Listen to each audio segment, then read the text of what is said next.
ចានេះខ្ញុំសូមអរកាយគ្រប់ពីធ្វើអង្គលោកស្រីញ៉ាំជាពិសេសតែជនរបស់ខ្ញុំឆ្នាំខេមរតោចាស្វាគមន៍ជាថ្មីមកកាន់កម្មវិធីប្រកាសលទ្ធផលឆ្នាំរបស់ខ្ញុំឆ្នាំខេមរតោលើកទី481ទៅថ្ងៃទី15ខែកក្កដាឆ្នាំ2016ហើយនៅក្នុងថ្ងៃនេះដែររង្វាន់ចេញផតរបស់ឆ្នាំលតោលគី636បានឡើងមកដល់71ម៉ឺន71លាន71ម៉ឺន6080រៀលចាដើម្បីកុំឲ្យខាតពេលយូរយើងនឹងធ្វើការចេញលទ្ធផលឆ្នាំតែម្ដងជាដំបូងយើងធ្វើការចេញលទ្ធផលឆ្នាំ 5D ចាត្រៀម1 2 3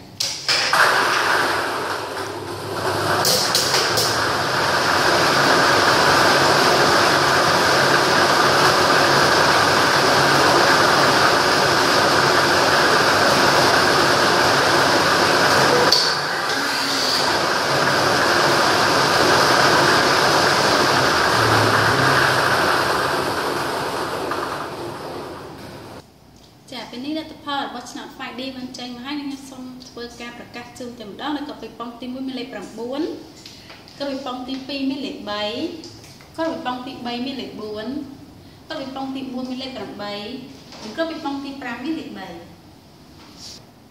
ចាសូមបញ្ជាក់ម្ដងទៀតមានលេខ9លេខ3លេខ4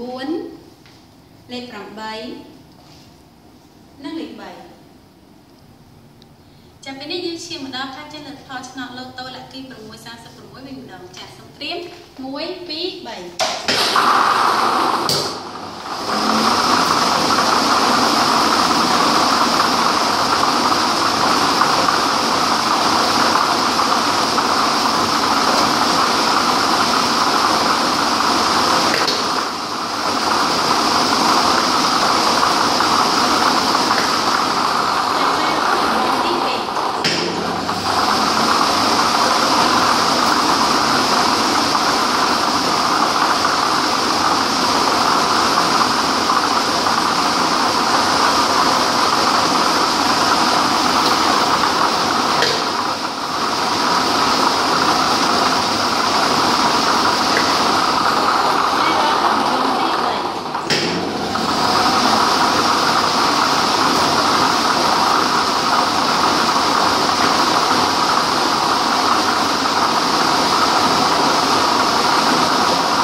ចាគ្រប់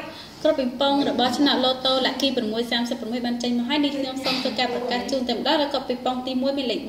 3គ្រប់ពីប៉ុងទី2មានលេខ12គ្រប់ពីប៉ុងទី3មានលេខ31គ្រប់ពីប៉ុងទី4មានលេខ20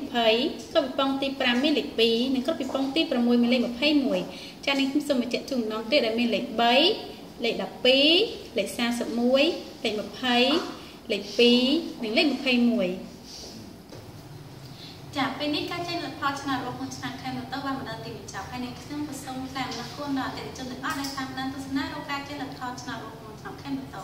ហើយនេះខ្ញុំសូមគោរពជូនពរដល់លោកស្រីនាងកញ្ញាជួបប្រទះតែសេចក្តីសុខសេចក្តីចម្រើននិងរកវិទ្យាមានបានគ្រប់គ្រួសារនៅពេលនេះខ្ញុំសូមអរគុណសូមគោរពលា